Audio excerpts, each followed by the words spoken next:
A man is running from someone down the corridors of a modern building. After reaching the roof, he closes the door behind him with relief. He begins barricading it when his pursuer suddenly appears from the other side. He suggests continuing to humiliate and insult him as he usually does. After all, the man is his boss, Rudolph, who is obsessed with discipline and literally torments his subordinates for the slightest offense. And now Zhenya can settle the score by throwing him off the roof. Rudolph plummets downward, and Zhenya watches from above when another Rudolph appears beside him and immediately starts berating the guy. That one also goes flying down, where a couple of dozen identical virtual bodies are already lying. The adventure ends, Zhenya comes out of it, and immediately shudders at the voice of the real Rudolph. Their colleague Vika sticks up for her friend, but the boss is unyielding and announces disciplinary measures.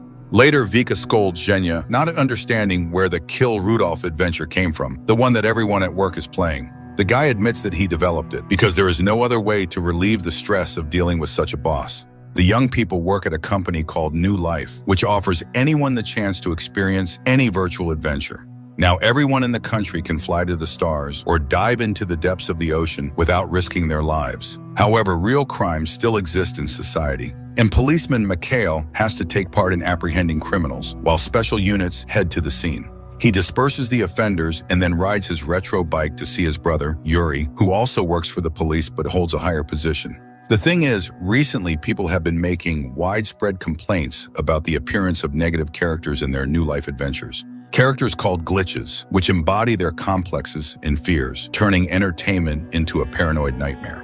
Yuri believes that a secret organization of anti-verts who fight against dependence on virtual reality is behind this. Therefore, he wants to embed Mikhail in the corporation so he can investigate from the inside and find whoever is linked to the anti-verts. Mikhail heads to the office, noticing that all the express train passengers are immersed in adventures, while only one girl is reading a real book. He immediately recognizes Vika, the one Yuri had pointed out, since he suspects her of being involved with the anti-verts, as she has been calling for a return to real life, with genuine emotions and experiences. Mikhail strikes up a conversation with Vika, telling her that he also prefers reading over virtual recreation. Vika warns him about making such bold statements, as he has just confessed he doesn't support the company's policy. Nonetheless, they continue talking because the operative's first task is to involve Vika in a shared adventure. Meanwhile, the corporation's management holds a meeting to discuss declining revenue, as people have begun to avoid adventures that frighten them with glitches. Rudolph is sure one of their colleagues is behind it, and after the meeting, he returns to the hall and lashes out at everyone he encounters. Later, Mikhail admits to Vika that he suffers from glitch phobia, and under company policy, every employee must make 2 or 3 forays into virtual reality each day. He asks her to help him and go on an adventure together. After some persuading, she agrees, and while their colleagues test out various adventures, she and Mikhail find themselves in a boat in the middle of a lake. Vika admits she removed the fisherman because she was tired of people around her and wanted quiet. They discuss the merits of virtual reality compared to the real world, when Yuri appears, shouting at Mikhail to be the best at everything. But when he tries to remind him about the operative's assignment, Mikhail switches off the adventure, and they both return to the hall. The girl tries to comfort Mikhail, saying it's just a glitch of his subconscious and that his brother doesn't actually think such things. Vika wants to know what Yuri's assignment was, but Mikhail lies that his brother has been giving him random tasks since childhood, which he always carried out. Later, Yuri scolds him for almost wrecking the operation and orders him to strike any glitch that appears in front of him. Mikhail notices an extremely expensive watch on his brother's wrist, but Yuri advises him to work harder if he wants to get a bonus. Meanwhile, in one of the clubs, a member of the anti-verts group contacts Vika, who tells him about Mikhail, but they advise her not to be too quick to reveal everything. The girl is currently visiting a professor, the first man to start developing virtual adventures. He is disabled, and she helps him with household chores. At the same time, Yuri notices that Mikhail is not treating Vika like a subject of investigation. He advises him not to grow closer to her and to organize the next joint adventure as soon as possible. Later, Mikhail tells Vika that he loves music very much and used to attend concerts, but now people have stopped going to live performances. Vika agrees to go to a concert in a virtual adventure with him, but does not respond to his kiss, considering it too hasty. Later still, they find themselves in an adventure together, having a great time listening to Mikhail's favorite band. When a slow song begins, they dance and almost kiss, but a passerby bumps into them. Then Vika switches off all the other participants, leaving only herself and Mikhail. They kiss when Rudolph suddenly appears next to them. Remembering his brother's advice to strike at any glitch, Mikhail punches him and Rudolph goes down. However, Mikhail's hand hurts as if he really hit something, which surprises Vika. They exit the adventure, realizing it wasn't a glitch. The couple hurries to the boss's office, but it's late, and the only people in the building are security guards who tell them to leave. Nevertheless, the two enter the elevator. Upon entering Rudolph's office, they immediately understand that he's dead. Vika can't fathom how it could have happened or why the protective system didn't work. Just then, a worried security guard knocks on the door. Rudolph, of course, doesn't respond, and the guard warns them that he's about to activate the lock and come inside. They enter the elevator, but as soon as the guard finds the body, he locks the elevator. By then, Mikhail and Vika have already climbed out into the elevator shaft. The building's alarm system is triggered. Mikhail manages to pry open the doors and pull Vika into the hallway. Hearing that all exits are sealed, they run to the roof. They have to leap to the neighboring building's rooftop, and Vika nearly falls. She hangs on the edge, but Mikhail pulls her up, and they escape. Vika takes Mikhail to the professor and asks for help. After hearing what happened, he realizes Rudolph had been in his own adventure, but someone managed to sync it with the couple's adventure, and Rudolph ended up in the club with them. That same person disabled the safety protocols.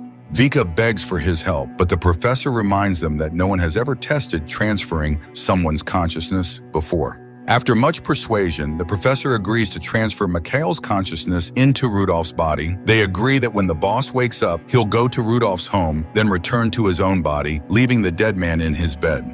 That way, no one will connect Rudolph's death with Mikhail and Vika's visit.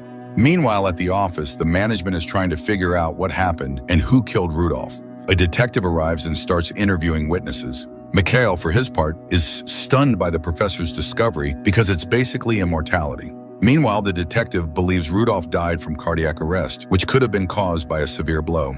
Mikhail suddenly realizes that Rudolph was killed by his own hands, so there must be someone who devised the plan and set him up. He recalls Yuri's advice to strike a glitch. He asks the professor how long he can stay in Rudolph's body. The professor urges him to hurry because after 18 hours, his consciousness will be fully integrated into the new body.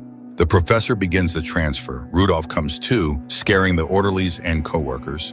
At the same time, Yuri tries to reach his brother, but his chip is inactive. Meanwhile, Mikhail as Rudolph tries to determine if the boss had dealings with Yuri. However, the secretary says she never saw him at the corporation's office, nor noticed any strange calls or visitors. Conflicts with subordinates were a regular thing. He then goes down to the main hall and, pulling Zhenya out of an adventure, summons him to his office, ordering him to collect information on Yuri. Meanwhile, he speaks with the detective, who tells him about the strange resurrection of Rudolph. In the morning, Vika runs into Rudolph's office because Mikhail still hasn't returned to his own body. Mikhail as Rudolph explains that the murder wasn't accidental and that he must get to the truth. Vika goes to her desk, but she's called in to see an agent from the virtual police, who turns out to be Yuri, asking where Mikhail has disappeared to. Mikhail, on the other hand, discovers a new project in Rudolph's computer and realizes that if launched, humanity will have no way to avoid universal virtualization.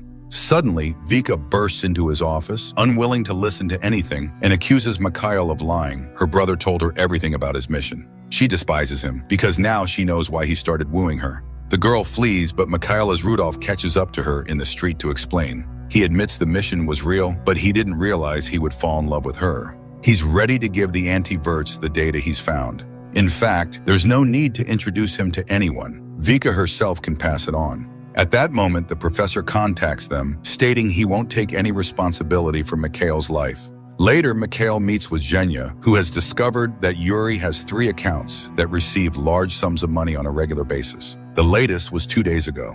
Meanwhile, Yuri recalls how a masked figure contacted him, ordering Rudolph's murder in the adventure.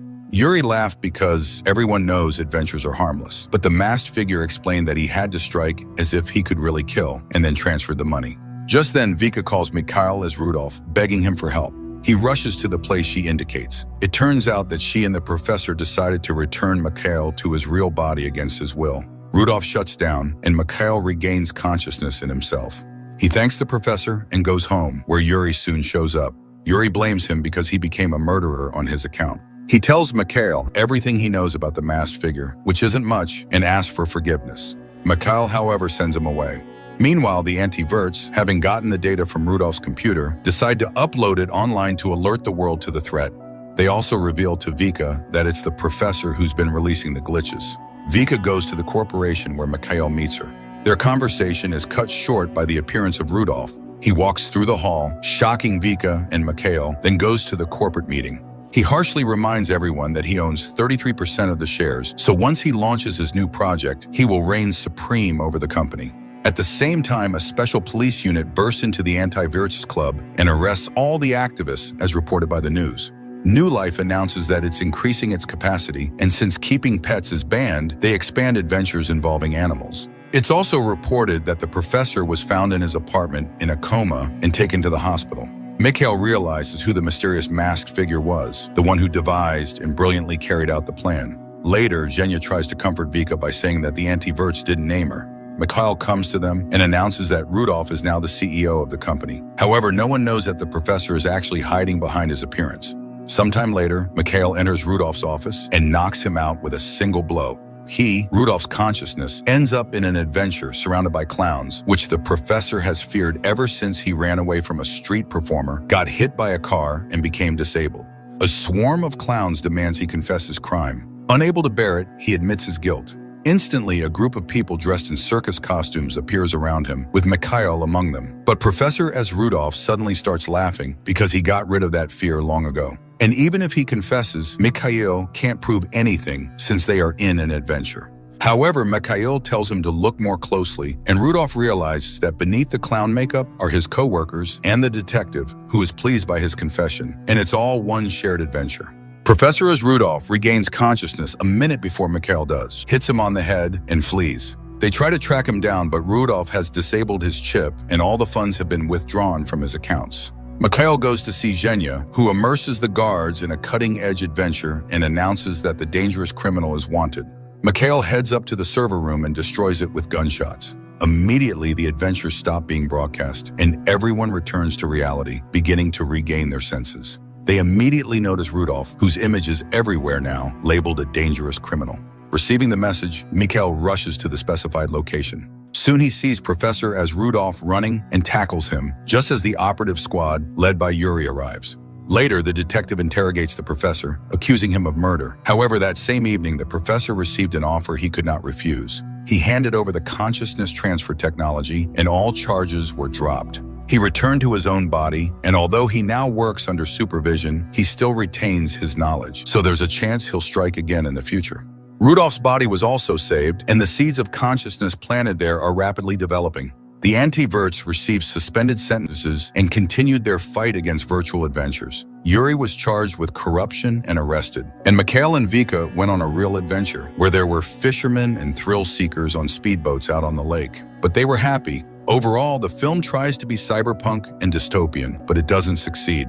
As a thriller, it's very weak, with no tension. As science fiction, it also falls short. Essentially, it's just a visually pretty movie with no real ideas or innovations. A flick for one evening.